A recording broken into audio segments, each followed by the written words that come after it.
Today, we're filming Dropping Gems Episode 2. It's an incredible honor to be here with some of my lifelong friends. If you haven't noticed, anyone who's on this show, Season 1, this isn't a new show. I'm not interviewing these guys not knowing what's going on. I'm highlighting people who I have supported and have supported me for a decade or longer. I'm about 20 years in with these fellows here. It's a family occasion today. Super excited. And I want to introduce to you, although you may already know, we have Ro Spit. Spit. J. John Henry. Hey, no. And that's all the names you need. You don't need any. There's other names that go with them, you know. Yeah. But that's the names we're going to use today. And titles. Yeah, there's titles, there's names, there's nicknames, there's infamous legends that are associated with these guys. A little bit of an intro. Ro, entrepreneur, DJ, actor, singer, rapper, DJ.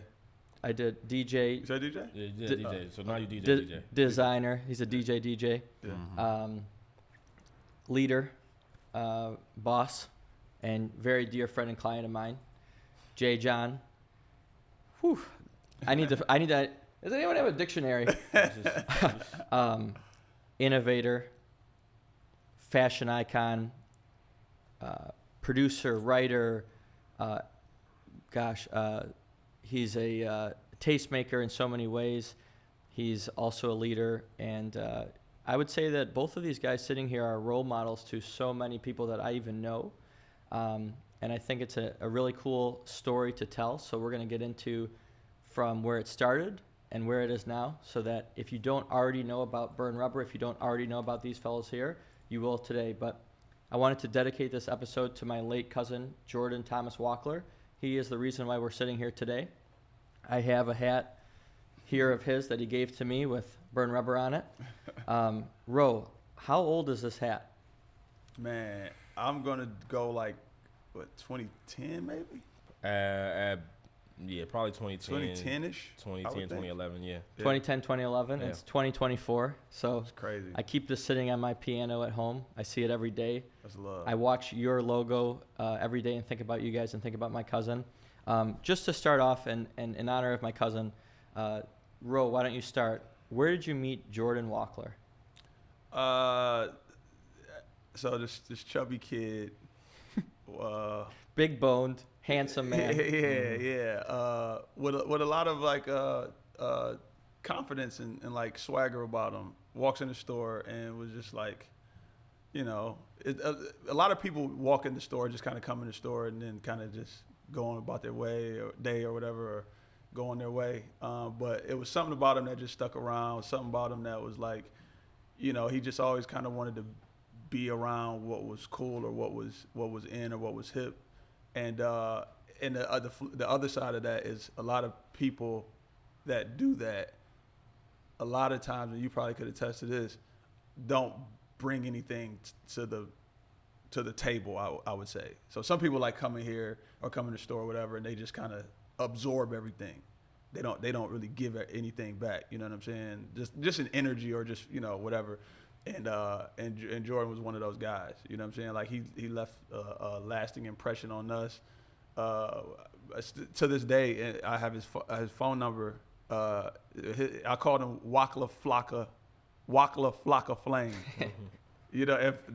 For obvious reasons. Yes. You know what I'm saying? But yeah, every so often I'm looking for sometimes your number. I'll be typing WACH and it'll pop up and I just see it man, that was my guy. He was. J. John, before you answer this question, I want to mention that the glasses on your face were Jordan's. He was a Cartier king. Yeah, he was. He came in with mini frames. This is 2008. Yeah, this is early because we started in 07. Yeah, we bought for sure. Yeah, so he was popping up, man. Sneaker aficionado for sure. Hella Air Force Ones, of all flavors. Black History Months, the Black Friday joints, the pony hair joints, all of the patent leathers. You know what I mean? But yeah, he was crazy. But yeah, so I got my glasses from Jordan in 2010 or so. How did you get Cartier. I mean, he doesn't sell Cartier glasses. He buys them and wears them. Yeah. So I was always curious, and I want to ask you, how did you get Jordan's glasses? So it's funny. So he used to come in to the store, clearly all the time, and I used to be at the Like store. almost daily. Yeah, almost. Yeah, like literally. You know what I mean? Like not even to see what's new. Just to, like, yeah, I was over here. I was about to go get some little bros. Let me just. what y'all doing? You know what I mean? But he would wear these all the time. I'm like, man, I need them. Like, let me know. I had some 53s. My dad still has some 53s. But I'm like, I need it. He like, I ain't selling them. But it's cool. I'll let you know though. All right. And one day, one fateful morning, I get a call from Jordan like, yeah, I just got some ice wires. Yeah, you can get these. How old was he at that time? How old are you? I'm 31. And how much older was he than you? 2 years. 2 years. So he was probably 20. Well, he died at 21. 20-ish. Yeah, he was probably 20. Oh, but it's probably No, a it couple had to years. be It was well before that. before. No, it was Couple before years. that. It was before that. So he was probably. So he would have been like 17. So Yeah. he probably still It in was high a school. while. Yeah, he was in high school. He was in high Where school. did he go to? Country Day? Yeah. Yeah. So yeah, he was uniformed up. Okay. Yeah. So it was. He gave me a call because he was about to go to Vegas or something like that. Yeah, right. Which is I wasn't doing that at 17 on my own. Either way, but he calls me like, yo, I just got these ice wires that I paid like $3,000 for. I don't even need these no more. You can get them. All right. And so he gave me a price and I was like, all right, yeah. I'm going to get back to you. And he was like, you know what? Yeah, man, just link me with Dusty. And, man, just talk to me like $500 or something like that. It's whatever. You just take them. You know what I mean? Like, I'm not going to wear them ever again. And That's wild. to his credit, he did not, because I did. Shout out to Dusty McFly, a good Yeah. friend of ours. Yeah, for sure. Amazing Oh, guy. another thing I say, if I'm remembering this correctly, or at least it's like embedded in my brain like this. Jordan was like the first person that I saw with a not on TV or like a celebrity or whatever with a Gucci coat. You know what I'm saying? Like Yeah. that wasn't something that It was before all of these guys getting the Gucci codes. Yeah, you might have like some Gucci shoes in high school. You know what I mean? Like Yeah. but Yeah. I Not didn't the whole really, jacket. Yeah, Yeah. Where I came up at, sometimes you like venture off to Detroit or like Yeah. South, but you'll see like a T-shirt maybe, but I'm like, and it was like a parka. Yeah, You know what he I'm was saying? I know which one. Like 30, it's all black. It's Yeah. crazy. Yeah, a little Yeah. shiny too. Little Yeah. shine. Had a little shine. I'm the hand-me-down king, so I actually one of the ways that I actually hit it off with women in 6th and 7th grade was wearing Jordan's clothes and Right. hand-me-downs, because in Oak Park no one had designer anything. Ah. So I was at school with Louis Vuitton cut-out custom Air Force Ones. The shoe came from you, and the Yeah. bag came from my aunt. And he had it stitched and sewed together. But it was, at the time, 2 sizes too big. Now we're the same size. So I would stick bags in my toe, and I'd run through gym class with, like flopping around. Yeah. But I didn't care. They said, what are you doing wearing these shoes that don't fit you? I said, they fit just fine. I don't know what I'm talking about. But it was like all these hand-me-downs, proud of this, and that. No, he was crazy. He was nuts. And he had his own. He had a few businesses. He did different things that although he had a great upbringing, he was very entrepreneurial. Yeah. But I want to mention to you guys that I want to thank you on behalf of our family for the home you gave my cousin. You really made him, part of who he is and who he became, and it influenced me and it influenced everyone around us. And he brought so much style, flavor. But getting to know you guys more so. I walked in there as a kid to burn rubber on 4th Street, which we're going to get into the 4th Street location in just a moment. But when I would walk in there, you guys were so welcoming. You were kind of like his older cousins, and you treated him like that, and you treat me to this day like I'm your cousin. Or it's definitely not a friendship. It's definitely family. So we want to thank you for all the hospitality, love, and guidance that you gave Jordan, and you made all of our lives much more special. And it's something that words couldn't express our gratitude, but I do want to thank you. Appreciate that. Of course. So anyways, moving on from Jwach, may you rest in peace. We miss you big time. Yeah. The 4th Street location where I first met you guys, I remember going in there. A friend of mine, the thing was, however you made money, you take your pros to burn rubber. So my friends and I, we had a little business. We were selling this and that. And my best friend, he would go in there and take he was selling Regos, and he would take his pros to burn rubber to buy a Crooks and Castles shirt or some of the different brands that you had. What were a couple of the brands that you had on that block? Mishka was crazy. 10 deep. 10 deep. Triumvir. Yeah. 316. 316 is back popping. Really? Crazy work. Huh. Stussy. Yep. Yeah, Stussy. Yep. Yeah. What about Soul Monkey? So much JB Classics. JB Classics. Yeah. You guys are bringing these small kind of niche brands to the city. There was no place like it. It kind of reminded me of like the ultimate, like it was a hangout. It was like a barbershop vibe where you go in there and you're not there to just spend money, get what you get and go. Like you said, there was kids that came to absorb. Hopefully there was more people bringing something to the table than absorbing. But in that environment, I think people learned a lot about style, life. So just to go to the very beginning, how did Burn Rubber come about? The 4th Street location, the very first flagship. So it was there. It was Burn Rubber started in 2004. Okay. Kenny, Rachel was the owner's name, and then Kenny was there. They were at the time they were boyfriend and girlfriend. Okay. Then eventually became married, and I think they have like kids now and everything, so that they're still together. And then around end of 2006, Kenny got a promotion and had to move out to Oregon, like to the West Coast. Thank God. And they kind of decided not to run the business from the other side of the country. And Rick was Rick is dope because he's really dope and really good at presenting himself and putting himself in position. Shout out to Rick. Yeah. So he was like, he made them his mentors. Mm-hmm. He did free work around the stores, created the website. Mm-hmm. Yep. That's where I believe, if I'm remembering it right, that's where he picked up a camera for them because they didn't have a website.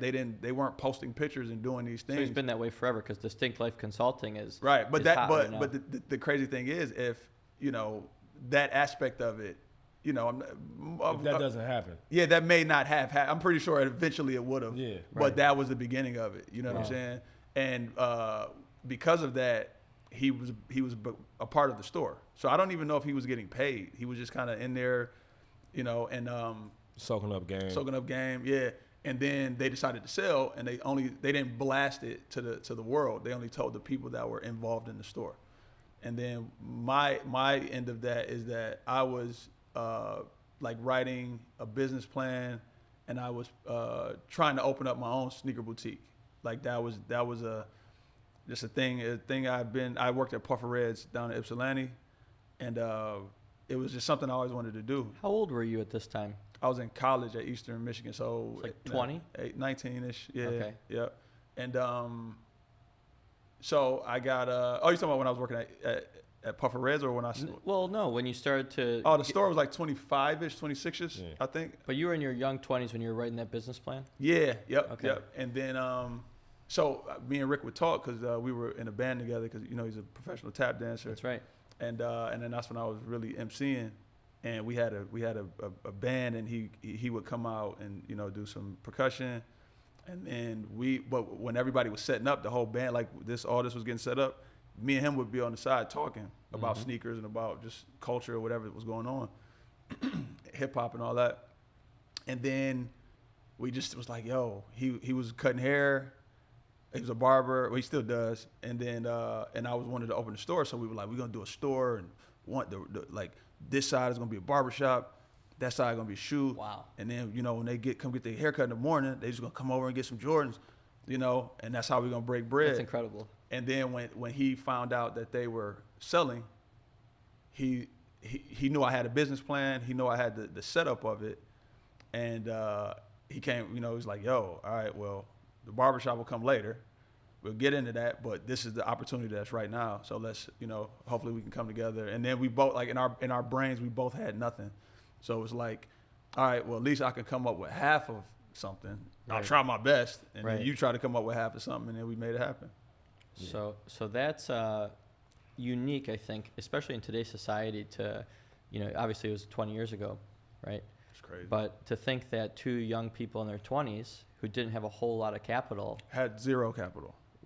were able to scrape it Actually, up. technically, maybe make it negative. happen. Maybe, Negative capital. Maybe negative Definitely- capital. Definitely in the red. That was one of the things one of the reasons I didn't wasn't able to open my the first store, the original. It was going to be called Sneaker Heaven. Yeah, bold. It's crazy. Would have been terrible.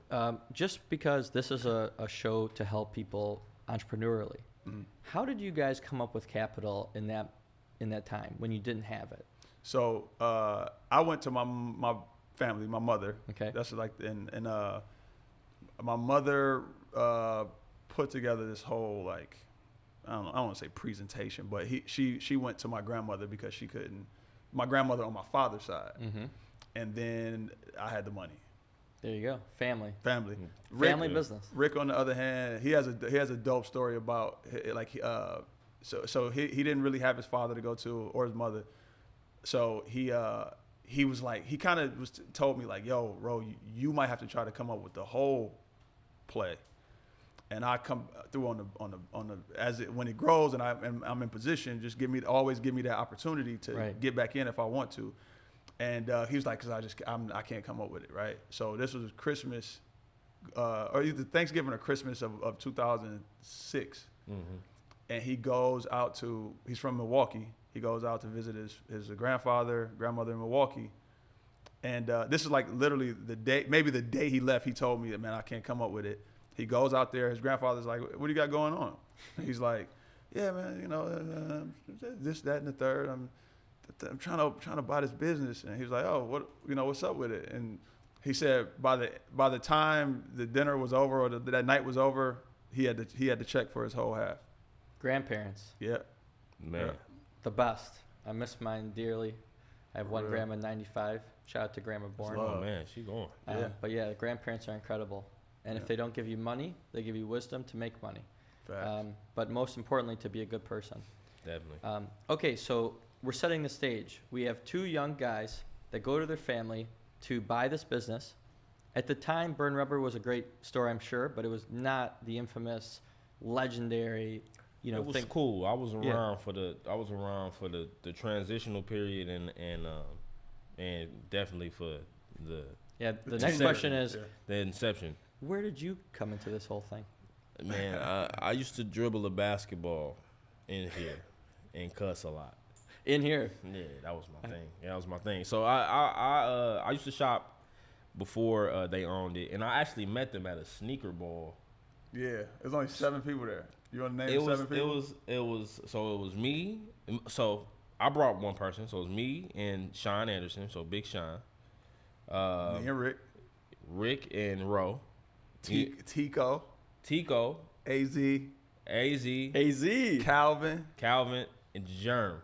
And that was like it. It was like and maybe Kenny and Rachel. I don't even know if Kenny and Rachel. It was somebody it was somebody else that had a table.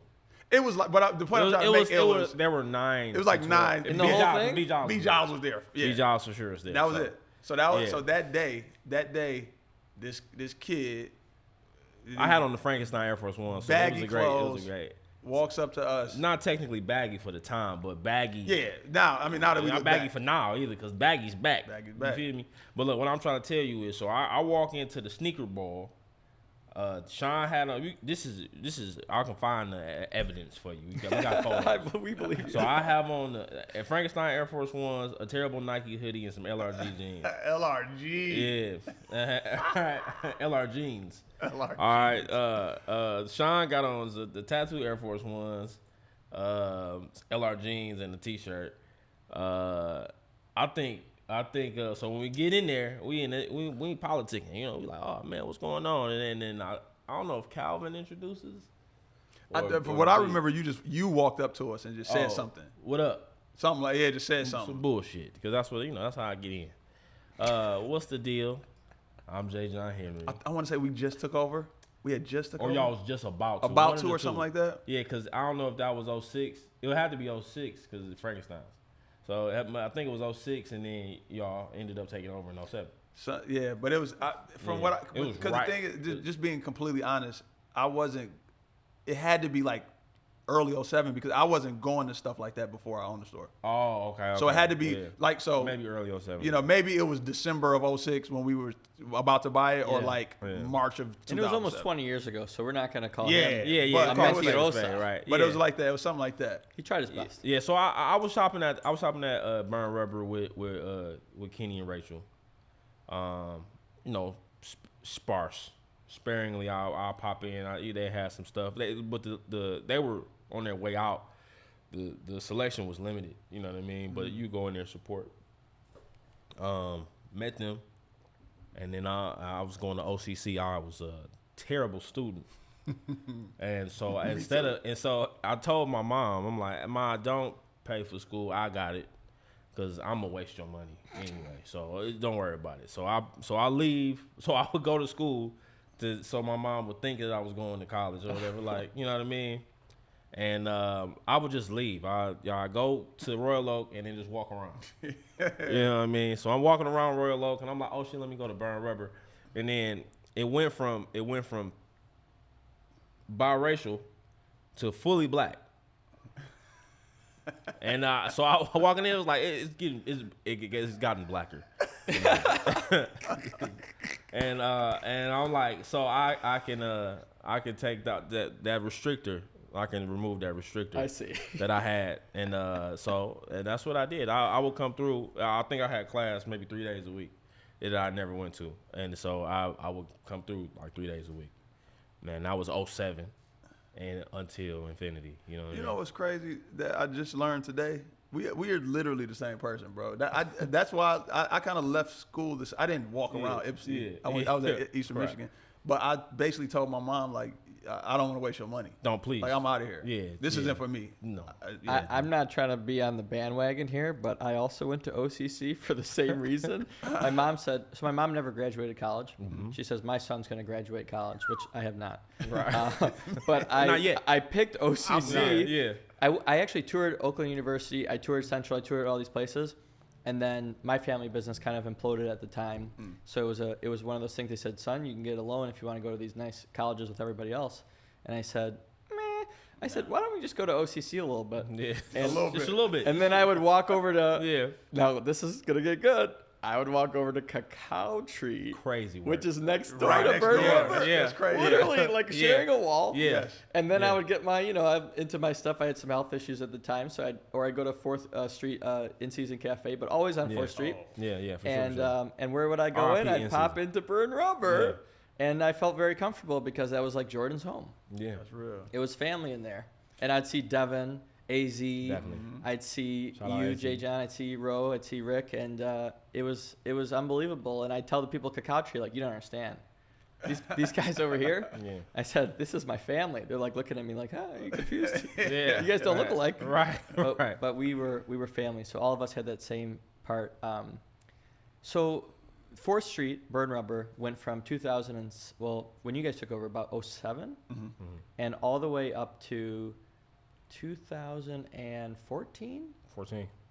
Was that when the second location came into play? Yep. So in the time from 2007 to 2014, I want to ask you guys, listen, a lot of places carry shoes, a lot of people, carry brands, but something about you guys that makes this entire show that much more incredible, your entire story that much more incredible, is the collaborations that this one small brand at the time was doing. So were there any collaborations during that time? Yeah. Tons. Okay, let's go through the collabs that we can remember, because there's usually it's not like there's so many you can't remember. Yeah. But what was the first collaboration that you guys ever did? That was the New Balance with 2010. 580. 580. Was that the one with the colors? No, that was great. That was the all first one. gray was with the all gray. Argyle. Okay. The Argyle on the inside. So at the time, New Balance was my dad's shoe. Yeah. The white, like the really puffy white one. Yeah. I hate that shoe.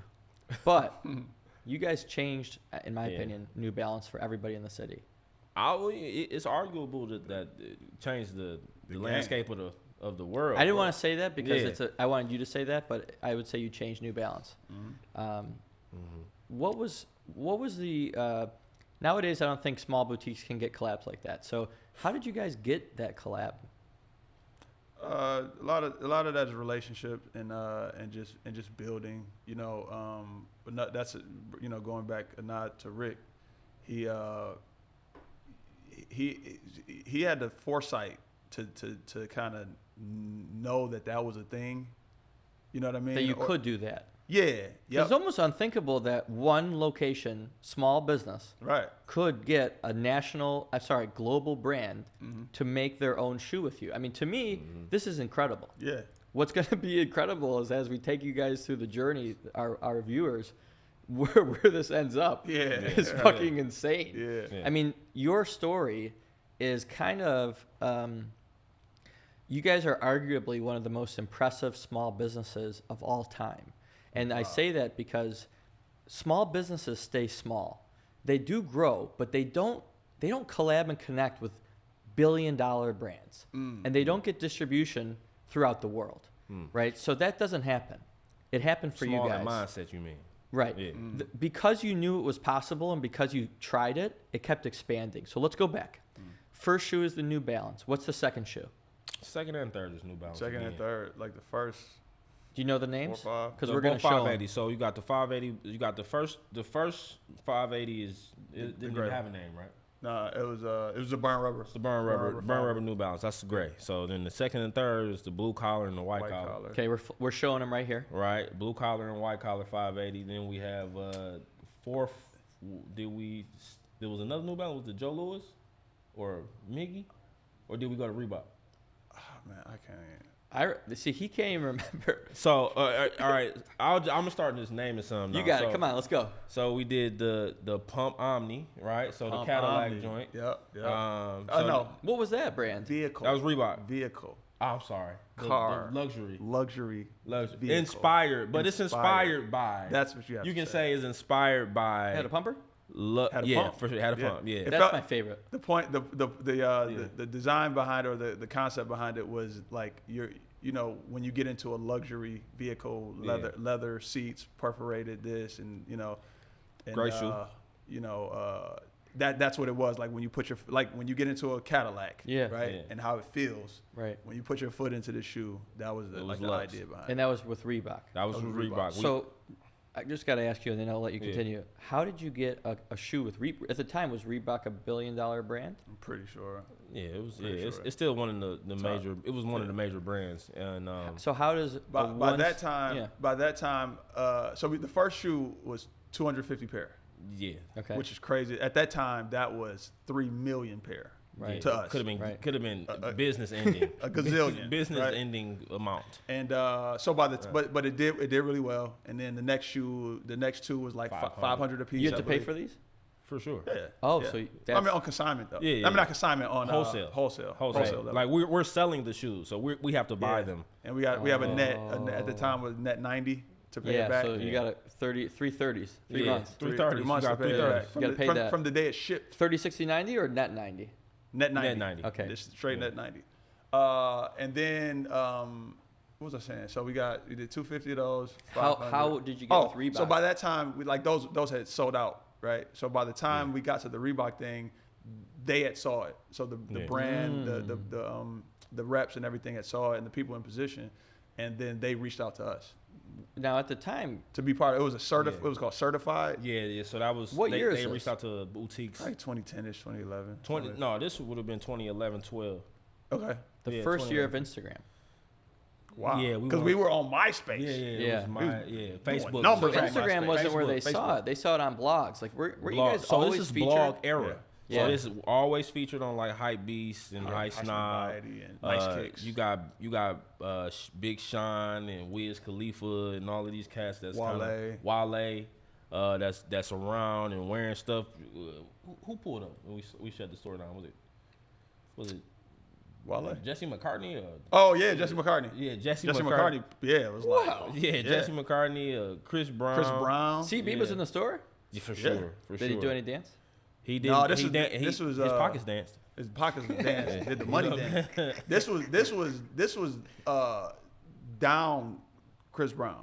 Like he wasn't. It was like right after I think the Rihanna thing that Oh. happened. So like he was coming back, Right. but people were still kind of looking at him like, Right. you know what I mean? And but Wasn't a good time. But that was the first time I felt the building shake. Yeah. It was so packed. many. No, he performed at Royal Oak Music Theater, and somehow he came. He was like, I think he got in a car, came through the back door, and we tried to put something up over the window because it was a big window. On 4th Street. It's On 4th Street. Yeah. And it was like everybody that's leaving Royal Oak, they're walking downtown. So these are like 12-year-old, 15-year-old little girls. Yeah. And there was a couple people walked past, and one stopped and was like, That's Chris Brown in there. "That's Chris Brown." And by the time we looked up, it was hundreds, Yeah. if not 1,000. A sea. It was a sea of little girls, and they were like, boom, banging on the window. I'm like, girl, you have to stop. You Yeah. can't bang. This is not that kind of window. This is an old building. Yeah, this bitch can go. It would have been no cacao tree. It would have been That's no. how country. crazy. They almost it would've ran been. And over the whole I'm block. exactly. and it like it's the little girls fanatics of their favorite artists Dangerous. are dangerous, Yeah. savage. Like a stampede of rhinos or something. Yeah, Man, it's for crazy. sure, it was definitely. insane. Yeah. That was one of the first times I'm Lion kind of like, King. man, we got to get Yeah, it. that was like the hyenas. We don't have this we do not have this under It was control. the first time that age group and type of person scared you guys. Yeah, for sure. Usually Yeah. it doesn't seem so threatening. You know when they say, a class full of kindergartners against an ape.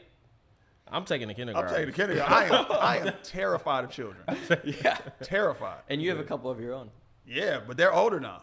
Right. I got one of those. A group, Yeah. You have a You Kaiser. put 6 or 7 of his age kids. Man, what? I'm out of there. Army crawling all at you at one time. You're never gonna get out of there alive. Okay. Never. Never So get so we're in the Reebok collab stage. Oh, so all right, just to add on. So blog era propelled Burn Rubber. Right. Right. It And did. what boutiques in that era at that time. So we were dropping hats, New Era, so all of the New Era hats were selling out. As soon as you dropped them, people were lines out the door. Around the building, we had clothing at the time, you know what I mean? And also we're carrying the premier streetwear brand. So streetwear was a baby. It was an infant at that time, you know what I mean? So, It was. And all of people's favorite artists in that 2010 through 2015, 14 rather, were pretty much dressing how we presented ourselves. Yeah. You know what I mean? Question for you. Yeah. You are a platinum producer. Yep. You have made amazing songs for multiple artists. One of them is one of your close friends, Big Sean. Yep.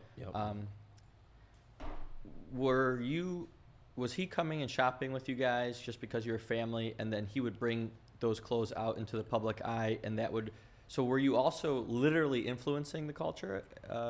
Well, we were influencing the culture because He can say he.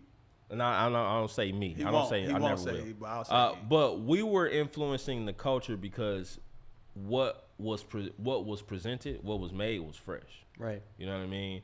So it's not like, hey, put this on. No, I know. It It'll was be, natural. You know what I mean? Somebody will see something and be like, oh, I gotta wear that. But it came from a lot Yeah. of it came from Burn Rubber, Yeah, for sure. or yeah. it came from your taste. So like a lot of your music, which I listen to this day, you talk about Ralph Lauren in different ways. The 2RL.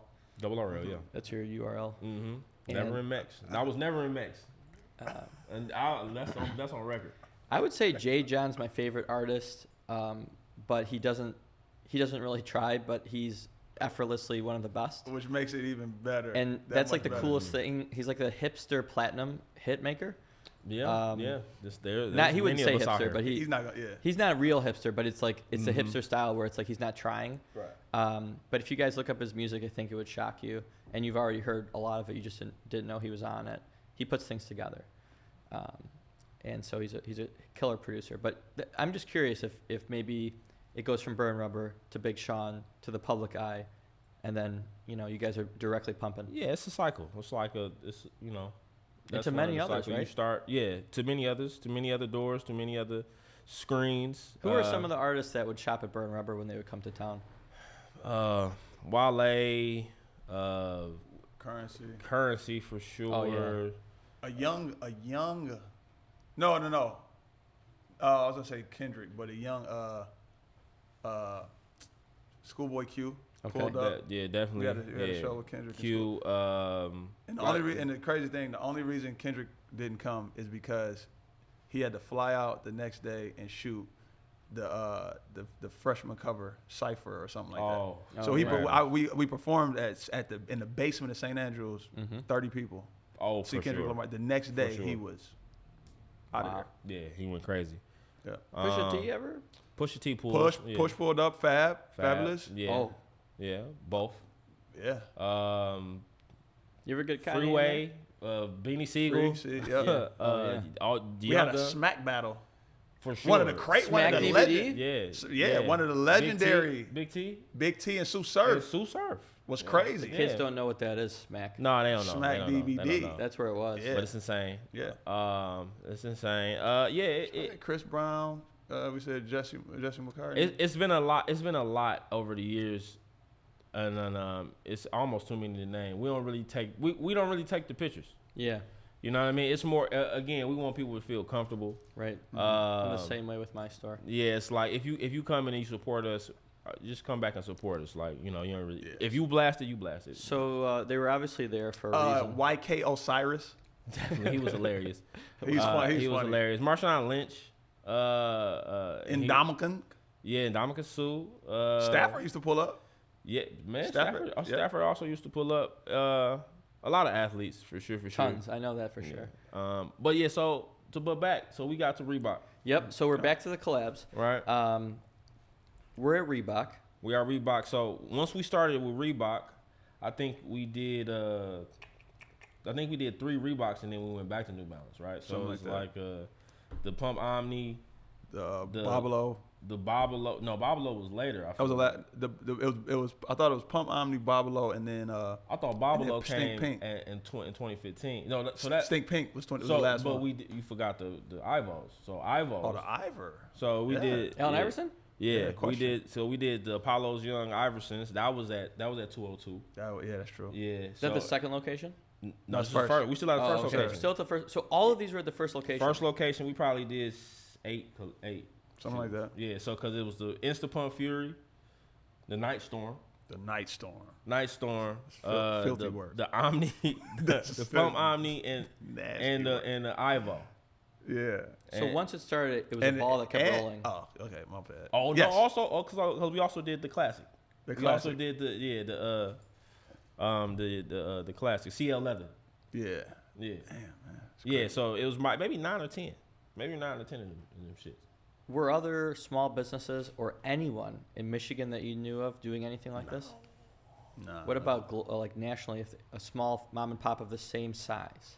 Yeah, so with the Reebok project, it was called this. They had put together something called the Certified Network, I believe. Okay. And that was a handful, 12 to 15 Right. stores like us around the country. What, New Balance? Maybe not, right? Not New Balance. Yeah. But New Balance, it was a similar connection of people though. So like some of the stores that will be our counterparts. Yeah. You know what I mean? But they weren't really. Bodega. But I mean, that was still after us. Yeah, that was after. But So were you one of the first, if not the first? It's close that I can remember, other than like Undefeated or something like that, maybe. Yeah, You know what I mean? and For with your New Balance, I don't size at think the so. time, Correct. I'd say you were a small business. Yeah, you would have to prove me wrong. I think you can't. guys were the first, and I think with the blogs putting that out there, a lot of people were like, if they can do it, we can do it too. For sure. So I think you inspired a lot of business owners and definitely a lot of sneakerheads. Okay, so right now we're at the first location on 4th Street, right by the train tracks. You then moved into a new location. What year was that, 2014? 2014. And that was right around the corner. Why'd you move? Because we were like a shark in a fishbowl. Too small. Yeah, like we were pause. We were too big to be in that Right, space. the space was too small. The space was too small. Yeah. And so, I mean, right around the corner. Loved the location though. Loved it. It was awesome. If I could just Make it bigger. You know, Cacao buy. yeah, that would have been. But we love cacao trees. Love it, yeah. So good, so good. And then right around the corner was something newer, shinier. Yeah, tall ceilings. Tall and ceilings. all that. It was, And we're not sitting there right now, guys. So we're actually in the third location. But tell me a little bit about. I want to get back to collabs because it is incredible. So when the new location opened, did 218 start then, or did it start shortly after? No, 218 was during the first. It was during the first location. It was. It started towards the end of. Yeah. So it was like 13, 14, 13, probably 13. something like that. So you opened up a new store with a different concept and a new location and larger location for Burn Rubber at the same time, basically. Yes. Basically. That's a very tough thing Yeah, to do. it almost ended every. So, yeah. All right, let's get into that for a second. Yeah. 218. What was the original idea for 218, and is the concept the same today? Which I believe that it is, but I'd like to hear. That's a little different. So Okay. the original 218. One of my wife's best friend owned a women's shoe store in Royal Oak called Pink Pump. Oh yeah, I remember that. So Pink Pump. So the owner of that, the woman, was my wife's best friend since like the first grade. Okay. Tony too. Who gets not enough credit for being an amazing business mind, born and raised in Pontiac. I mean, it's her story. She doesn't tell it, but her story is incredible. Like, people give me props, I give it to her. Wow. You know what I'm saying? Like, she's super dope. And her husband is similar. He's from Flint, but he's the same. Like, just a crazy business mind. And so we would go to Vegas to the trade shows and things, me and Rick. And we would always see them out there. You know what I'm saying? It's like, basically, that's family. And her husband, Fred, would always kind of be like, man, I'm so tired of looking at women's shoes, dog. Like, I mean, this is years. Like, oh, my God, can I just go with y'all for 10 minutes, right? And so then we just had, and, we go out to eat out there or whatever, and we just have these conversations, and we like, we should partner up. Y'all, they have the dopest women's shoe store in the area. Yeah. We got the dopest men's shoe store. Of course, it's different kind of shoes, but let's mix the two and take the female aspect out of it and give her husband something to kind of hang his hat on and kind of right. For himself. And so it was the thought process of it was to be more high end, more adult, more luxury, quote unquote. And that's because we were getting older, right? We were becoming adult and trying to get away from only wearing t-shirts and hoodies and jeans. And so that was the original concept, to do more, boots and Mark McNary shoes and, It was fancier pieces, more expensive pieces. Yeah, more expensive. It was also on 4th Street? Yep, right on 4th Further Street. down. Yeah. Yeah. And the concept came from, ironically, we went out to Boston, and Concepts is the store in Boston, right? Okay.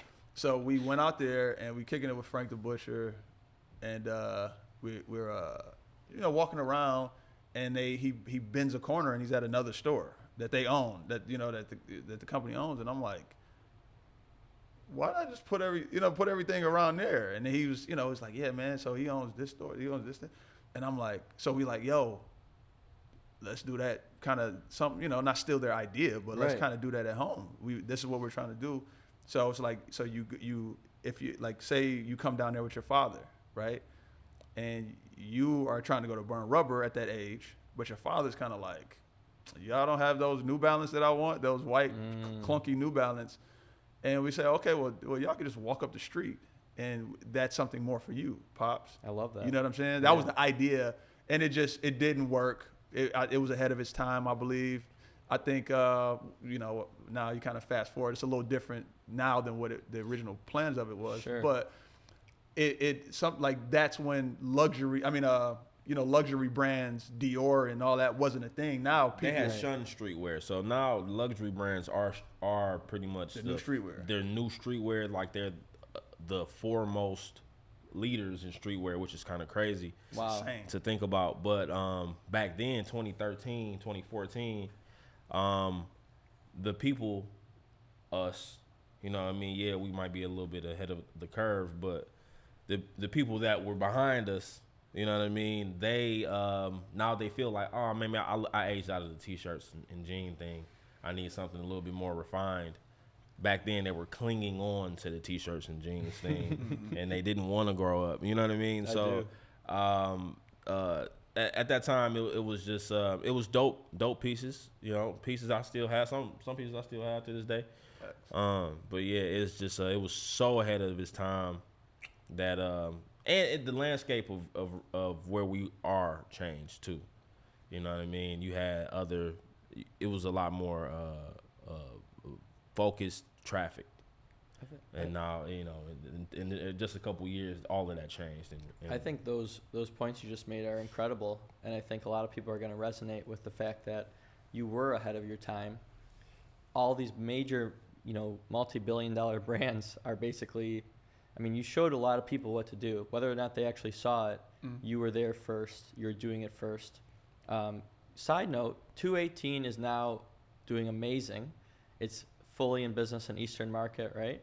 In the former Detroit Wick location, which was our first guest. Shout out Doug. So we didn't play on this, but yeah, shout out to Doug. Yeah, Doug's incredible, man. He's a wonderful guy, and he's been with me since the beginning, and I've been with him, like we've all been with each other, you know. And I think when people from the outside look at all these different guys that have friendships and they see tag here, tag there, I'm shopping here, I'm shopping there, they wonder, they don't really know anything about it, but if you get deep into it, and that's part of why I like doing the show, is sharing with people that these are very old, very special relationships. They are not about anything material or anything on the surface. We don't care what others are doing each other. We're not looking at that. We've been here from the day, you know, that we started, and there's more love than anything else. It has nothing to do with what we're doing and how we're moving. And I think anybody who gets somewhere and gets ahead in life, you know, the people that they want to keep around are those people that have been with them since the beginning. For sure. So now people from the outside are like, oh, like when they see all this jewelry popping up on everyone at Burn Rubber from me, it's like, it has nothing to do with anything but love. Right. And I, you know, just to highlight a few things, you know, if we ask you guys what time it is, you could tell us that. Is it right? It's, we have a whole bunch of Rolexes on the table. We have a 40 Prezi. I think this one might. We have with a nice Sundust dial. Mine a little faster. Where'd you get that, Ro? Wachler? What about the iced out Datejust 2 bust down all top quality? Wachler? Okay, you also bought a Milgauss. I also bought a Milgauss. The first Milgauss he bought was from me. That one's from Tappers. We shout out to Mark. Jay John, what time is it? Hold on, what about this? Do you remember this story? How many days apart did I buy these? You remember? I kind of remember in the pandemic you came to my backyard. Yeah. This was same week. Same week, huh? Same week. I couldn't take it. I was so enamored by Bust Down. I couldn't believe it. He was so tired of me talking about Bust Down. So I'm older than Ro. Here, I'll show you. Yeah, give me the Bust Down. Say that again. Also, say that again. I'm older than Ro. Yeah. No, you're not. Yeah, by at least 6 or 7 years. For sure. No way, Yeah, dude. for sure. I'm 6 or 7 years his senior. Easily. No, you're Easily. not. In the mind. I'm probably. But not biologically. No. But yes. Yeah. If you cut me open and count my Everybody rings, knows maybe. he's like an old senior citizen. Look at his sweater. Yeah, for sure. Top button. Why did I put this on? You like that one? Yeah, come on, now. Go ahead. Yeah, I know you like that. I don't. I should have. Come on, man. But go ahead. Finish it. Please finish. That's nice. Please finish. I mean, but I got my first. I got my introductory to Rolex was through Wachler. That was my two-tone Datejust. Vintage face. It had a very special face on it. I just let it go because it's on the mural now, so I got it forever. Yeah. Oh, is that what it is? Yeah. That's fire. Yeah, Where's the mural? In Detroit, right? Yeah, it's in Russell. Russell Industrial. Your face, your entire body, including the Rolex. Where'd you get the first The Rolex Shocker? from me? Shocker. I got it from you, huh? Shocker? No, I was making a beat. I was making a beat. Yeah, In my on mind, a mural? It was throwing I've the seen mural. it. I think I drove past it, but I forgot. Well, no, it's in the Russell it's Industrial. Yeah, or it's maybe I saw it online or something. it was commissioned by Red Bull, so Red Bull commissioned. Red Bull put you on there. Yeah, shout out to Phil, freshman. Phil, Smile, the Smile brand. Yeah. Did that have something to do with the Coca or the Pepsi commercial? No, the Pepsi commercial was something totally different. That's Jay Norm. Yeah, that's Jay Norm. Shout out to Jay Norm. Shout out to Jay Norm. Shout out to Jay Norm. He's a The great Pepsi guy. commercial was He's a different, special guy. and the Cartier thing is different too. Oh, That's yeah. shout out to Spencer. The Cartier commercial also. Yeah, it was more. It was a short film. So Yeah. just so for the layman's person who doesn't really know you, Mm-hmm. how do you end up in all these positions? I mean, we know you're a legend, we know that's why, but how do these big brands find out? Like, how does that come about? I wish I could tell you. I don't know. See, I already knew that was the answer. But it is the truth. It's a though. secret. It is the truth. He It's ain't not gonna the tell secret. It's read the secret. How about that? No, I Yeah. don't even read, so don't even worry about it. The book, we give it out at our store. I think one of the things that we want to mention here, just in a concept, is sometimes not everything's about trying and finessing or strategizing. Sometimes somebody's energy, somebody's personal passions lead to accomplishments, Yeah. and Yeah. it leads to being recognized. Yeah. And there's nothing you can do to put these things together. They have to come For to sure. you, and it's a bit of a trophy. They're Yeah. each trophies. Yeah. And you definitely have trophies. While we're on the subject of jewelry and trophies, let's take a look at that neck for a second here. Your neck, it looks like it's hurting from all those diamonds on there. We got 40 pointers on each chain all the way around, one white, one yellow, Yeah. like fabulous chain. Yeah. Where'd you get- and so this one, I looked at your wrist, you had it on, I did wear it. and I said, it's mine. I said, sure. Yeah. I Give it could to use a couple dollars. And I can't remember which one. You had the white I gold. had the white one on. The white one on. Yeah. And I walked in, I'm like, Need it. give it. Yeah. Just take it off. And I don't like to sell things off my body too often, but if you couldn't tell already, it's like my cousin Roe. Yeah. So you want it? It's okay. Yeah. I'll get a different one. And I give props where props due. You know, but my man Johnny, he owns Empire. He owns Checkmate. So he's like the coolest guy in the world, right? And I forgot. I'm pretty sure he was like came in a Checkmate, and he just he walk in just like, and he had three diamond, and I was either gonna get a Cuban Mm-hmm. or a diamond tennis chain, right? And I'm like trying to figure it out. He comes in with a perfectly layered white gold, yellow gold, rose gold. I was like, That's it. You had He to. got me. so, and I said, listen, I'm telling you this. I'm stealing that. I'm not gonna steal it. Right. But that I like those layered. So we need one more. No. Oh. Because I got the other. I You got got the a other. couple I had pieces, the yeah. other chain. Yeah, sick. And so the other chain sits right here. Then it's a 3-layer. So it's a 3-layer. So that's my 3-layer, right? Yes, and sir. that chain is white gold and yellow gold with diamonds. Like fabulous chain. Yeah. Like fabulous chain. So this is my 3, but then I'll wear the 2 by itself. You know what I mean? Yeah.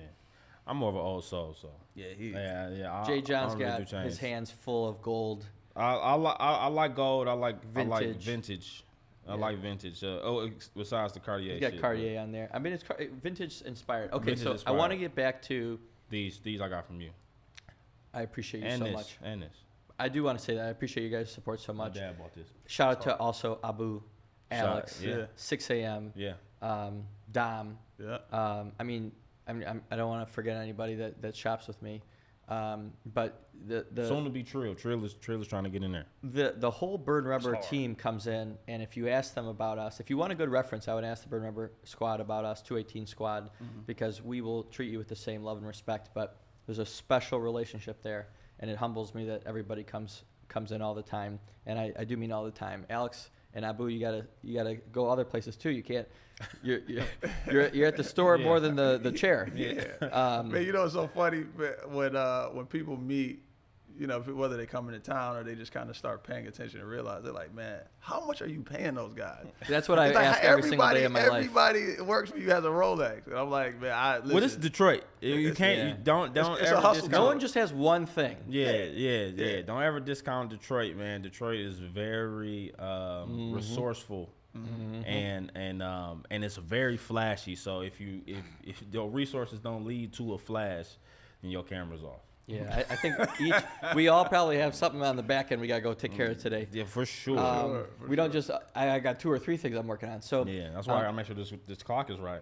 It's looking crazy. Mine's never right, ever. I so said mine. so I want Wachler to. taught me. I want. Because he's an adult. Yeah, I said it's the 9th. It's the 10th. He is a senior. It is the It's, 10th. it's the 8th. This the 8th there? Jesus. Is it the 8th though? No. It's the no, 10th. it's the 10th. Yeah, Oh, it's the damn. 10th. Maybe you need a service, but he's got Yeah. so many watches they're not set right. Yeah, is that the 10th? I can't even read Bus Downtown. I don't like it. 17th. He doesn't like it. Let's go. But Come on. this don't have a date, so Well, no goes. in the spirit of Radrick Davis, it's what time is it? It's 15 minutes past the diamond. Right, Radrick. And if I forgot my watch, it's half past the mole. Okay, so let me get back to the collabs because I want to amp it up a little bit. Right. So we're going through New Balance. We're getting to Reebok. Yeah. Then we had some other ones in Puma. between. Puma. Yeah. But let's talk about Fila. the biggest. Fila. We had Fila.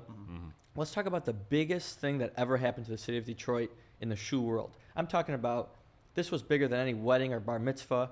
This was the most packed event I've ever been to. You took a giant building downtown. You had a line out back. I made so many friends, so many connections in that line. Independent movies, which we'll get into. Roe is an actor in so many movies. I'm not sure how many, but you can go on Tubi and type in Roe Spit, and he's popping up. He's probably got his own like folder in the back end of Got a Tubi's bio. Yeah, he's got they have like a whole server room for Roe Spitz movies, and I hope to get him in one with me one day. But you guys did something that no one had ever done. In the rain. That It night was it rain. rained. It did It was rain. raining, Ladies cold rain. and gentlemen, guys from the camera team, can you take this shoe and put it in front of a camera so we get the proper B-roll? Show the inside, show all over the places. Right. I don't wear it too often. I wore it once already because I know it'll be worth a fortune. You laced them up pretty good, man. Yeah, for sure. So For sure. tell me, how did it come to fruition? How did it feel? And what was the response? Man, So, this mic killing me. And what's it called? It's called the 218 AJ2 collab. So in 2015, 16, we were in a bad space, just business-wise, financially. Just the look and feel of the store had started to become kind of blah.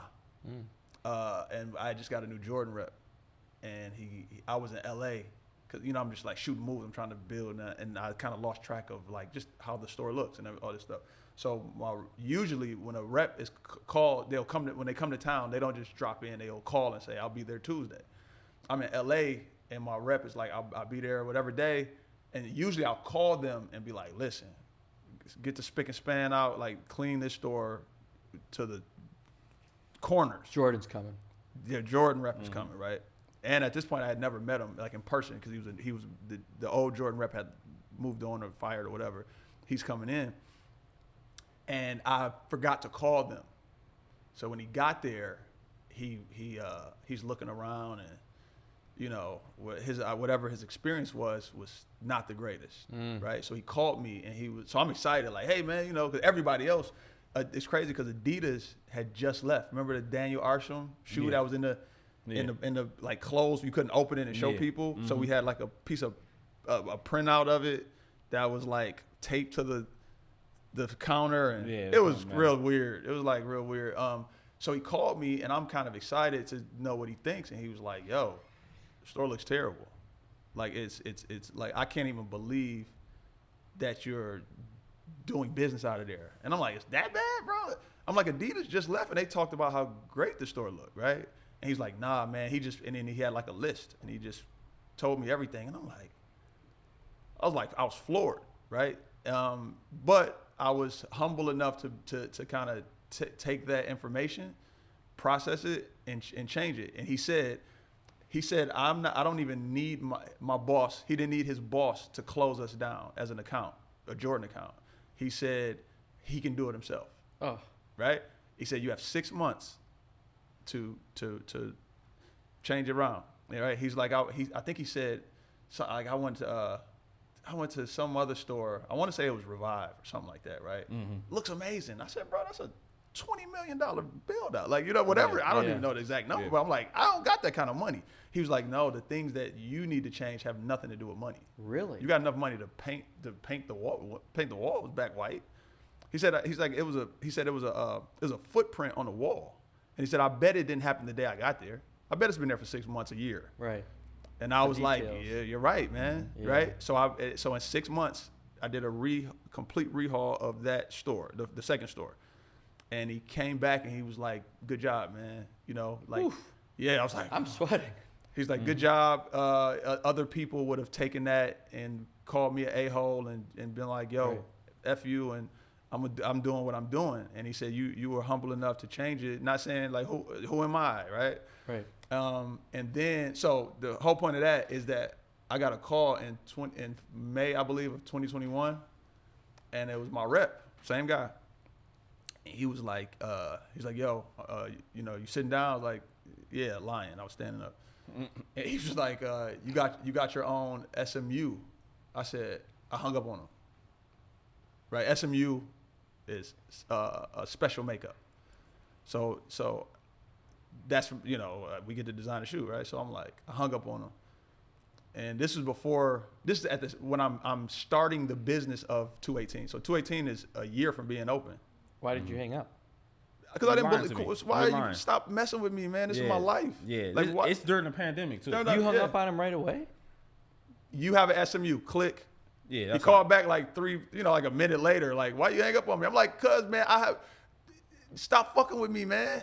You know what I'm saying? Like, what are you talking? Like, this isn't a joke. This isn't a game. Like, Yeah. Cause some people like will call and be like, yo, man, you got a rocket ship out back. Like, Bet. bro, I have other things I could be doing Right. better with my time than listen to you fuck with The me. greatest call you ever had in your entire life, hung up besides on when your kids, Yeah.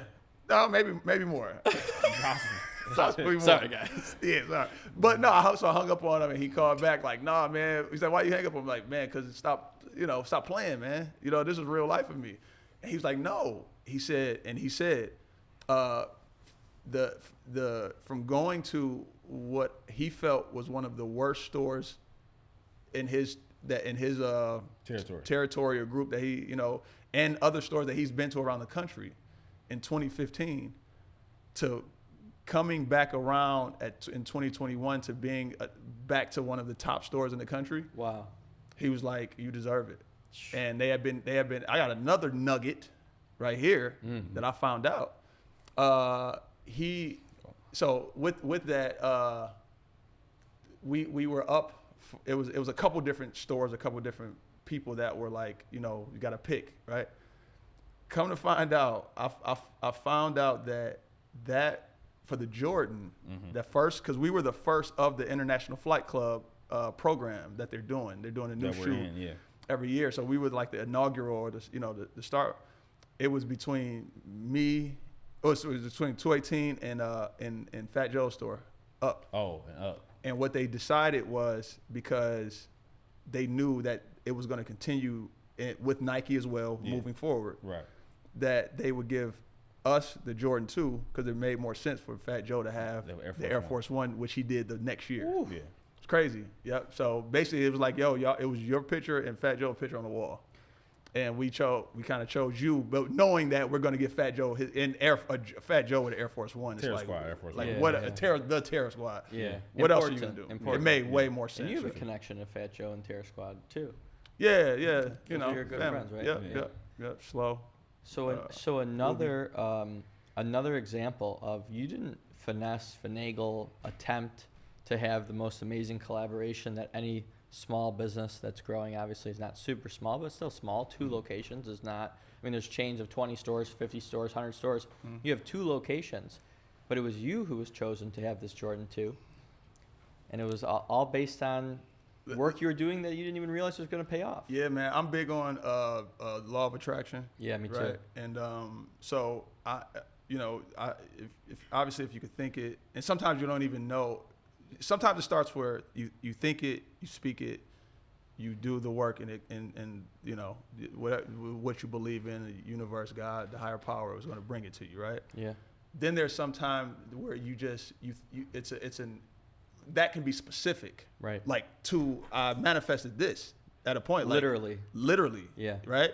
But then there's times you're manifesting just positivity, right? Yeah. And you're manifesting these things that, I know I still, I've done these things in the sneaker world and in the design and all this, like, over the years, but there's more that I want to do. Right. And I didn't know it was a Jordan 2. I didn't know it was going to be Jordan brand, but I know it was going to be a big company.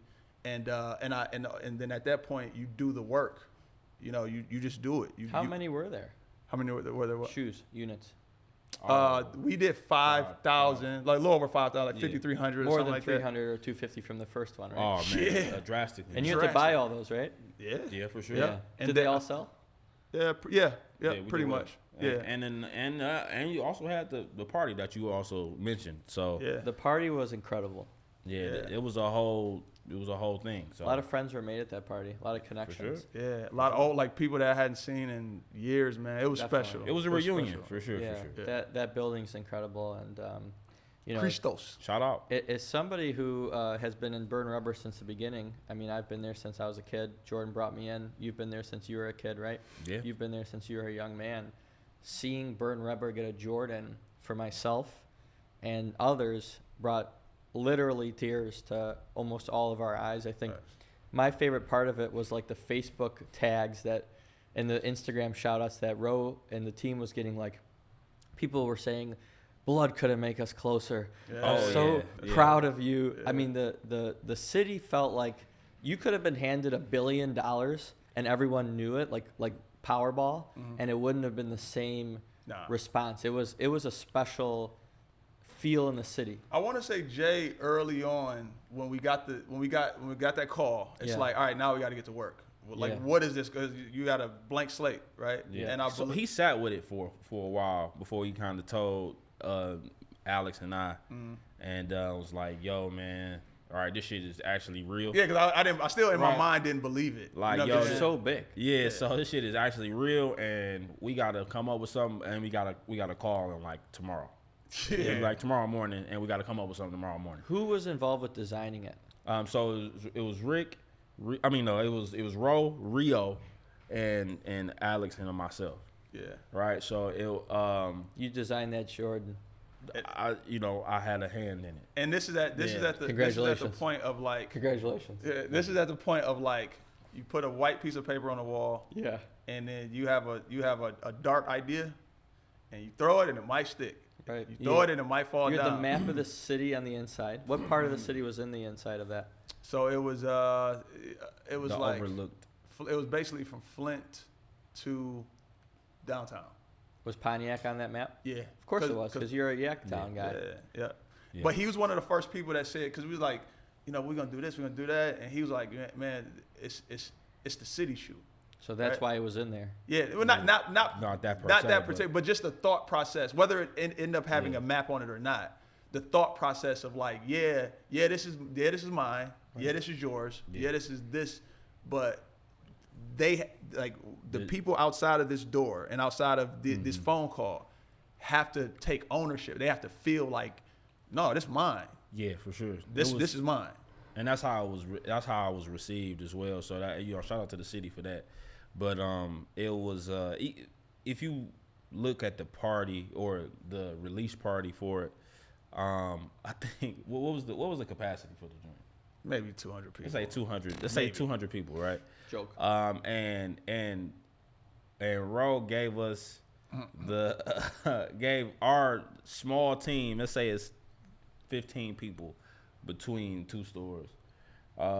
Let's say it was like, all right, you can invite a couple people. You know what I mean? Invite a couple people, right? Just send out this link, had them RSVP. Make sure they don't send it to nobody else. Right? Yeah. But you're not thinking. Well, like we've had releases before. You know what I mean? So it's like, oh man, just like this. just send it to your mans.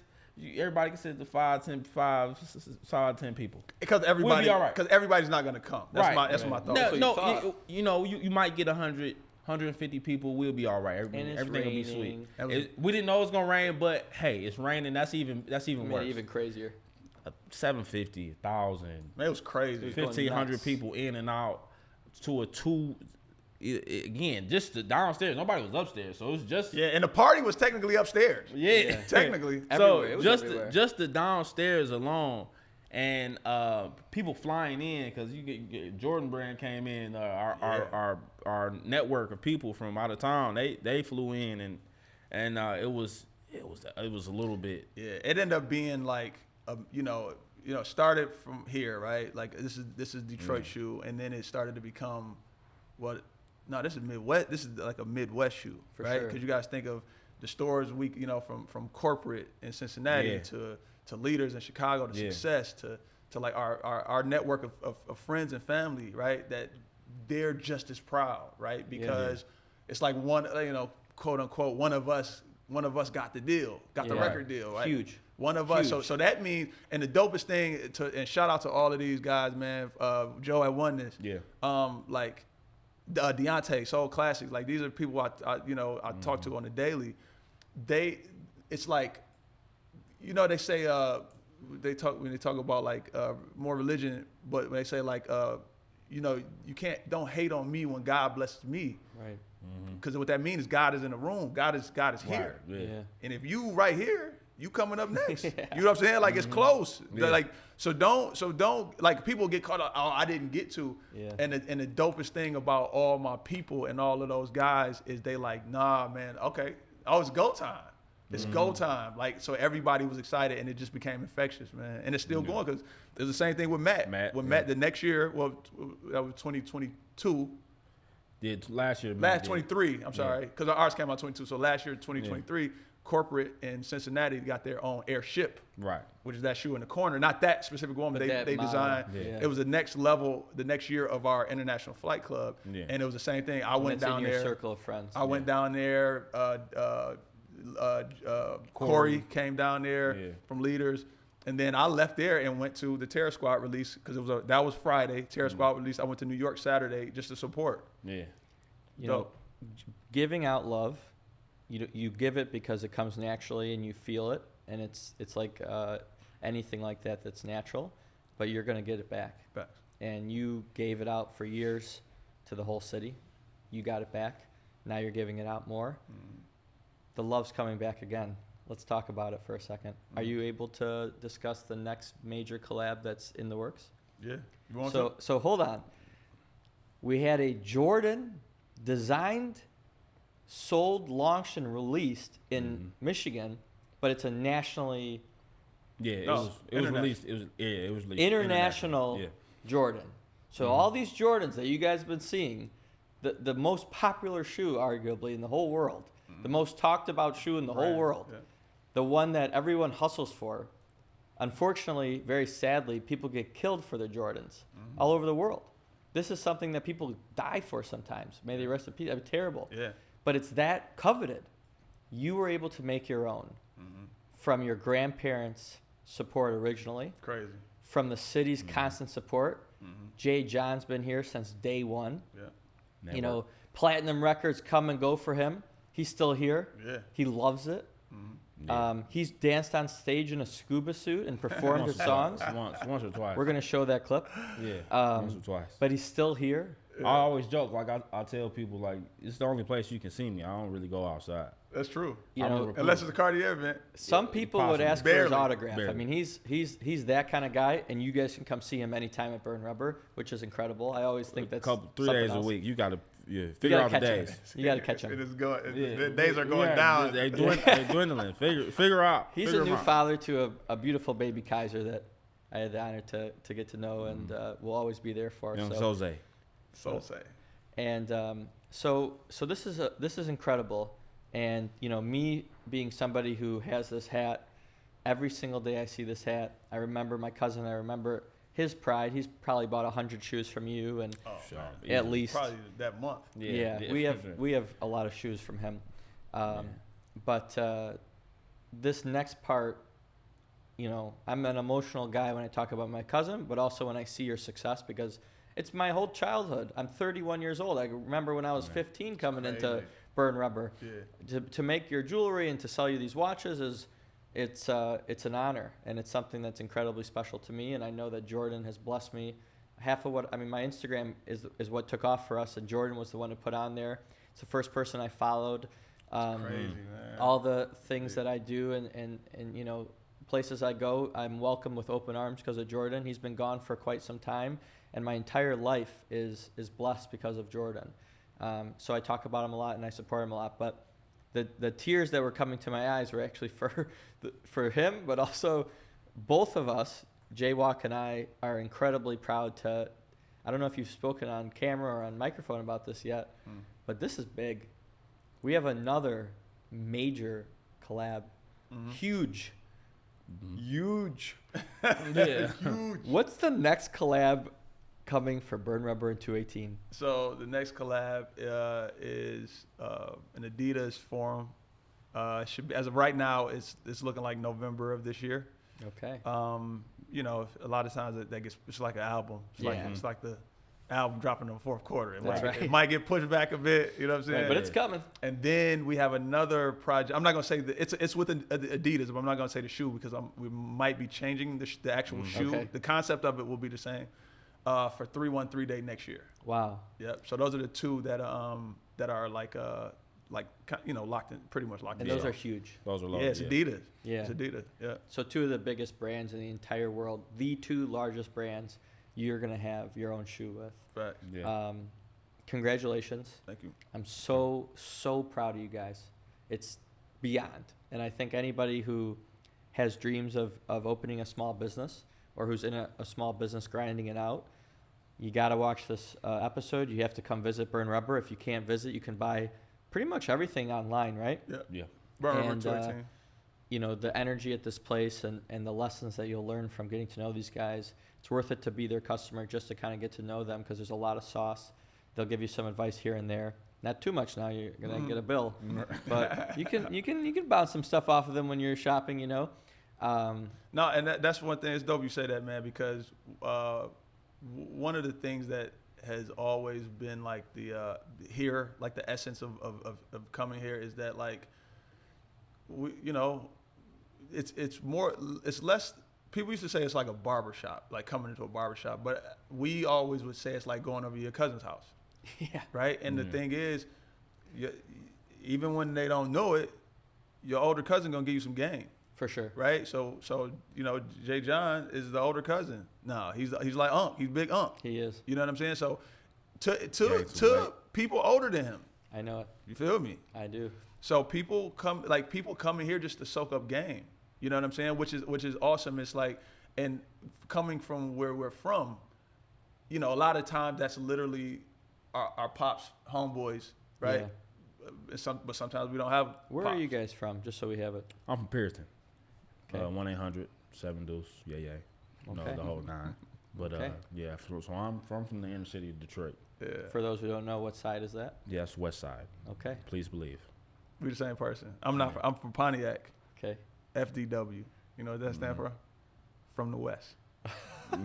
Yeah. You guys are very similar. It's kind of, you know, you lay this out and you take this one out, take that one out. And I mean, you know. Okay. God rest his soul. His dad would say the same.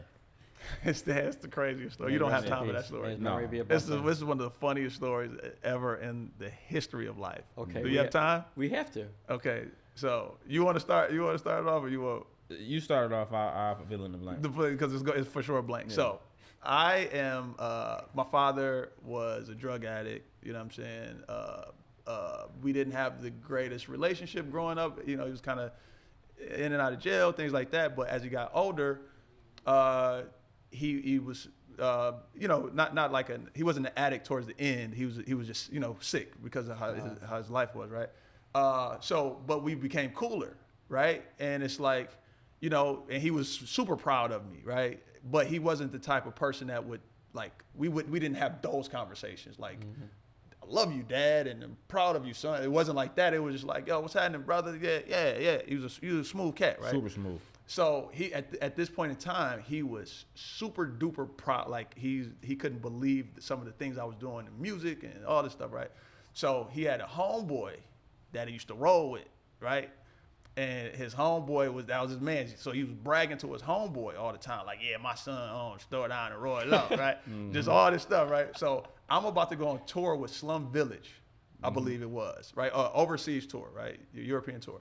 So I'm, it's like we leaving tomorrow, right? So I'm ripping and running, like I gotta get some underwear, I gotta get socks, oh man, what am I gonna wear on this tour? Like, I gotta get my merch that I'm selling, all of that stuff, right? So then Jay John calls me and says, hey man, I think your pops just left. I said, and in my mind I'm thinking of my step pops, right? His step pop used to be in here all the time. Oh, he's still Still. at 218, between here and 218 all the time, right? So I'm thinking what, bro, you know my you know my pops, right? And he like, no, I'm talking about your real pops. I'm like, well, you've seen my real pops before. He's like, yeah, but he looked a little different, but he was losing weight at the time. You know what I'm saying? So he, whatever.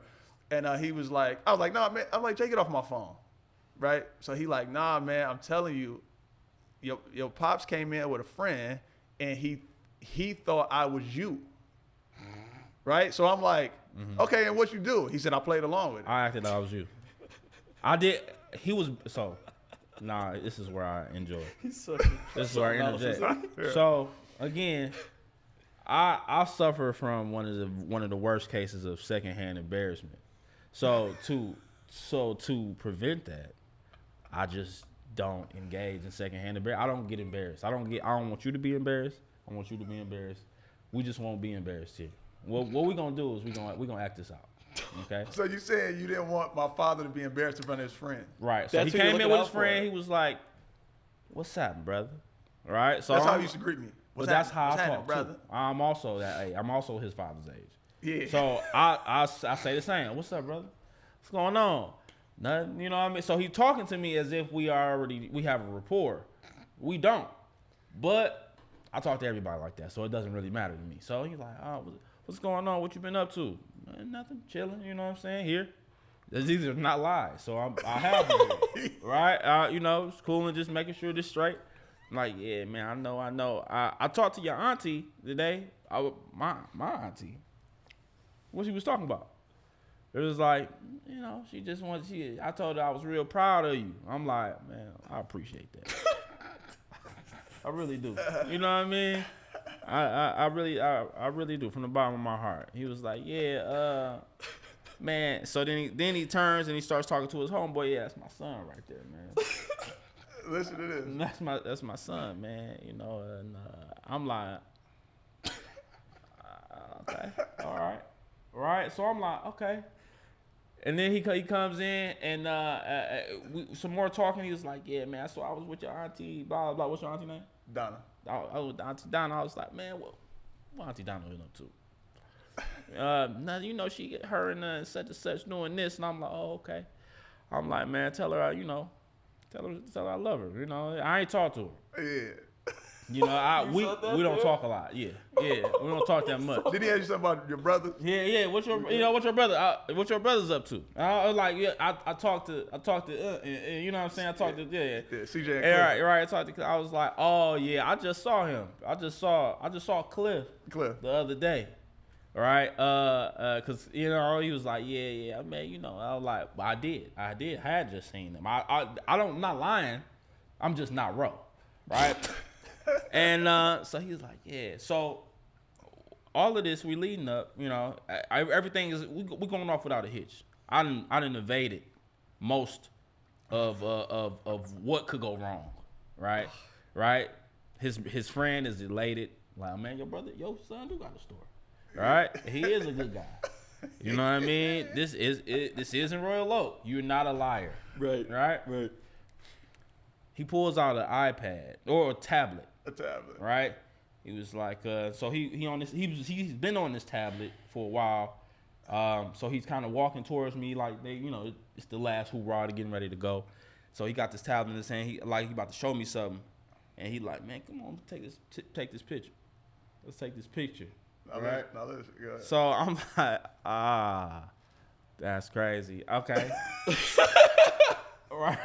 I'm like, all right. We could take a picture. All right, it's cool. So he kind of got his arm around me. Like father son. It's a hug, like a little half hug. Take the picture, and I'm like, all right, man. Good seeing you. Good seeing you. It's been too long. Yeah.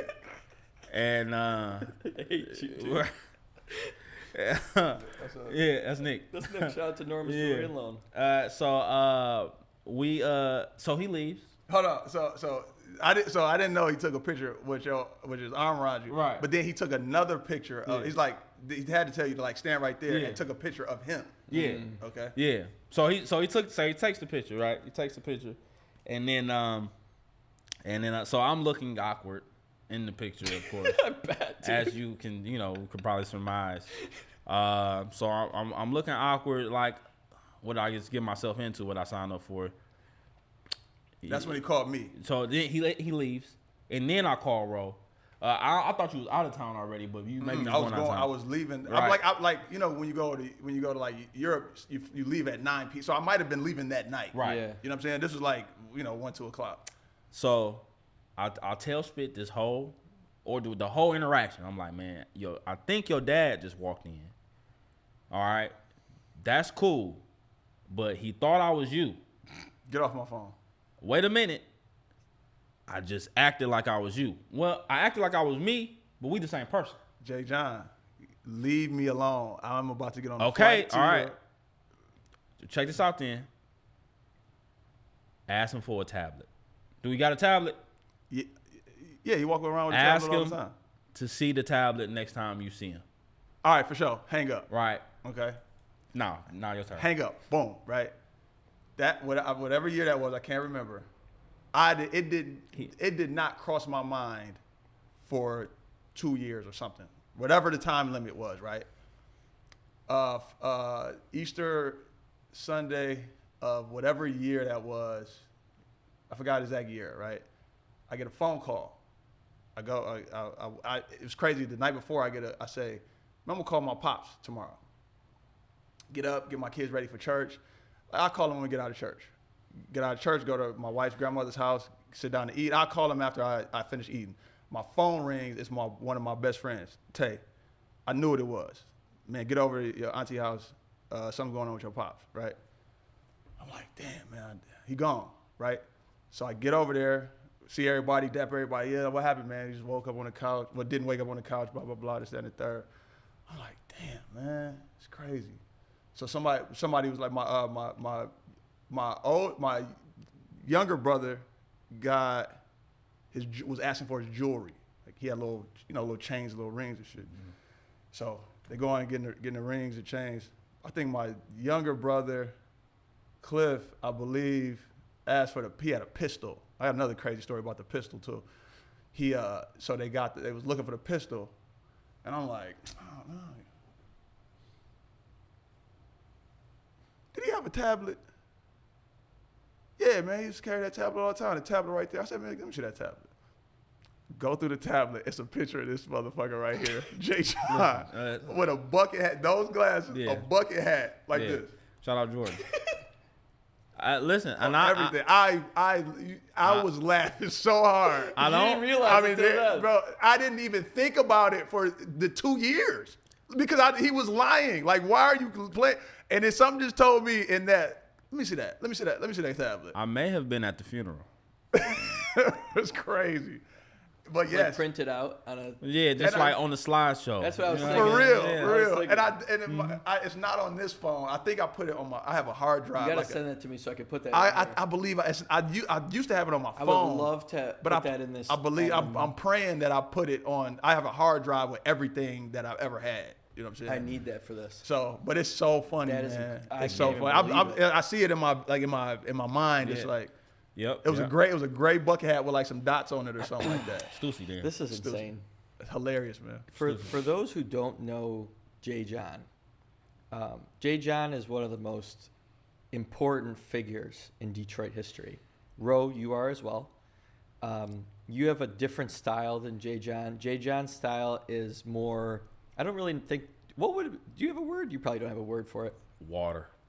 It's so unique that you can only understand it by meeting him and getting to know him. For sure. But I feel like on that subject, only Jay John Henry could have not only experienced that, but pulled it off so well. Oh, man. Effortlessly. Yeah. In my head, I didn't want to say something corny on here, which I might have already, but I think the song "No Effort" by T Grizzly was about you. I won't say that. What I will say is this. What I will say is, we was talking about energy, right? You know what I mean? It's making sure that your energy is right. Right. You only attract what you give off, and then I hope that when people see me, it was like, well, even when they see you, like, man, that's old ass. I don't fuck with that guy, right? I don't like that guy. I hope that nobody can say that about me because I only give off authenticity. So true. Right? Yeah, You know no what one, I mean? no one would say that about you. Right. So if somebody's dad comes in here showing off to his friend, whatever. Guys, come on down and burn rubber. If you need to be proud of a son, pull up on him. And if your friend has bad Yeah. eyesight or is a little delusional, it helps because there has to be something off there for that to I got work. bad eyesight too, so I'm like, maybe you look. I might look like He's not sure either. I mean, dementia. I know how it all goes. So if you pull up and I'm your son that day, bet. Only at Burn Rubber in Royal Oak could this ever rent happen. a son. You can rent a son. This is I hate to say a this. grown adult son that got son. I'm not surprised. Now it come with a grandson. Yeah. for sure. Yeah, For sure. but you have to buy a shoe. Yeah. Yeah. He didn't buy a shoe. That's because he's the owner. He's the owner. He was the owner. But if you Yeah. guys want this to happen, you have to buy something, even a shirt. Even a shirt. Yeah. A few things I want to go over before we conclude today. Thank you for sharing that story, and may your father's memory be a blessing to you. Yeah. He did a great job. You know, the time that you guys interacted, it just to hear the story is beautiful. Couple things that I wanted to just ask about. There was something that happened at Burn Rubber and Royal Oak that we didn't cover that I meant to ask about. There was a TV show produced by Eminem. Yep. Okay. Yeah. What was that about? I was a part of it. Okay. That's JD, Jeremy, Deputy Ty, Yeah. is a close friend of ours. Always been. He's Eminem and Shady's like photographer. Okay. Yeah. And him and Rick did a lot of work. I believe they own businesses together, right? I think Trust the Shooter, I believe. Yeah, they own. I guess Paul Rosenberg at the time. This is early, like things made for like content made for YouTube or for whatever. Ahead of the curve. Way ahead of the curve. I think this is literally like one of, if not the first, one of the first. Like content directly made for YouTube at a specific station. It probably was in the first year that I've ever seen that being made. Yeah. So they, that company Loud reached out to Paul Rosenberg about doing a show, like a show like that for Eminem. Where Biggest legend, Paul Rosenberg. Yeah, they Yeah, followed. one of the They wanted to follow Eminem around. Of course, the answer is no, right? Yeah. So Paul Rosenberg, being the genius that he is like, well, how can we make this work, right? How like do they? And then in the conversation with JD, he's like, or I don't know who said it, but it was like, what's up with that store in Royal Oak? What's up with Burn Rubber? And whether he asked or JD said it, I'm not sure of that, but it was like, all right, well, I can make the connection. Let's see if they're down. And then JD called Rick, I believe, and got us all on the call with Paul Rosenberg, and he was like, saying these things that we didn't even understand, like we're making content for YouTube, like, sweet, bro. All right, how much you paying? Right. You know what I'm saying? Y'all only got to follow and of course it turned into a complete. That's where I learned points. That's where I learned the term points when you're coming through with like some gear or something like that may, poke somebody's eye out or something. You got points, and everybody backs up. But it was a complete production. We thought it was going to be like a camera or two of just following around, but It was like a show. It was a reality show. Yeah, Devin was on there. Devin was. Everybody had the AZ characters. was on there, yeah. And the crazy thing is, it was supposed to be about me and Rick obviously in the store. So the first season we were the only ones that got paid, but we were under the impression this was going to be like y'all going to come through for an hour, film us, laugh a little bit, and go. And we were taking like 12-hour days shooting and closing the store. Y'all paid us, or they paid us. No, I'm sorry, that was the second. Was that the end of the first season? It was at the end, yeah. Okay, so but the original setup was for me and him to get paid. So that we fought for them because we like, yo, this dude is supposed to leave work 6 hours ago, man. Like, what are y'all? You know what I'm saying? And pay this man. And we didn't even open a day, so we got, you know what I'm saying? We have to pay him whatever. Right. Where's the money? What's up, man? So then Paul, being who he is, found them some money, and then the next season, when we realized they asked about the second season, and we like, well, we need more, but then you have to pay them definitely more than y'all paid them at the end of the season, right. And it's guaranteed, regardless if they're on the episode or not. Was it you, AZ, and Devin, I believe. These things that happen to Burn Rubber in their lives, because we've all grown up together, it all seemed normal to me and to you guys just because it's just what was happening and kept happening. But it's truly the energy that you guys like emit. It's like who you are deep down. It's how you're welcoming. It's how you're community inclusive. It's literally who you guys are. You're like celebrities, but you're also neighborhood guys. You're like big stars, but you're like friends and family. You're like a combination of everything. And depending on who's looking at you, like the kid who walks in here with his mom and buys a shoe, you're just the guy at the sneaker store that's super cool. To somebody who knows Jay John, he's the platinum producer, but he's also just like the neighborhood guy who's super warm and cool to everybody. A great father, a great friend. Roast Spit, you're an entrepreneur, you're a business owner. You're the hot DJ who's spinning at all these cool clubs. You're going out of town to do DJing. You're a rap artist. You're an actor in countless Tubi movies. I love the fact, and I think everyone who's watching this as we conclude is going to really love the fact of how multifaceted you guys are. You're truly the ultimate gems, which is why I had to make you guys episode 2 of Dropping Gems. It's an honor to not only be interviewing you today. I hope to circle back with you guys after the Adidas drop and look at that. But it's a bigger honor to call you family, to be able to continue that relationship that Jordan started. I love you guys. I can't even express how much. And the 2 decades of friendship and love that we started, may it continue until the day that we go. And I'm going to bring my dad in here to... I'll send him in and say, go talk to Jay. Sure. Bring your friends. You want another son for it? I got to grow my hair out a little bit. Yeah, I a little don't got bit. the perfect coif. I'm excited for your guys' future. A side note, everybody who works with you, works for you, they are super special to me as well. They've become my friends and family. The way they respect us in the store, the way everyone comes in and treats us like family, and when people walk in, how they treat strangers like family. This is what it's all about. If you have a business, take notes, and definitely make sure to visit Burn Rubber and Royal Oak, 218 in Detroit, and stay tuned for the next episode of Dropping Gems. I have something to say. You can keep going. This is just because it was going to end the card, Okay. so I was just wrapping it. You can say whatever you want. Okay. Well, it's commercial. Yeah, it is a commercial. Oh, okay. How many minutes do we have on this card? Because we have a 2 or 3 minute bit. Was it like 5 now? Yeah, it might not even be that. It might be like 15 minutes? Oh, I didn't know. He was showing me signs, so I'm like, I got to get that in. Okay, just let me start it off.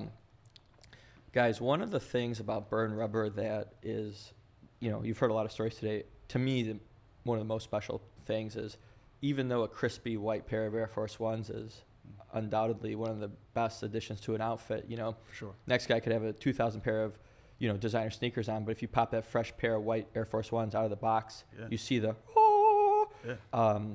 and you pull up with a brand new pair. Mm-hmm. You're the crispiest on the scene. Facts. Yeah. Are you guys selling those things like over retail? Over retail. No, what is that? Why would we sell white Air Force Ones over retail? Just, they were hard to get for a while there, post-pandemic. When were they hard to get? So you guys have them all day? We have always. What Air Force One are you talking about? What, this one? The all white. This one? You got it for how much? For retail, buddy. For just retail, what is that, 110? $110. $110. For $110, you could get date night ready, event ready. And you know what? If you mention this episode, 10% off. 10% off an Air Force One? And only if you mention this episode. Dropping Gems. Instead of $116.60, that's $106 after tax. Wow. It's a voice. Sensational. Yeah. It don't get no better than that. Let's do a nice little... You heard. What is that? ASMR? Yeah.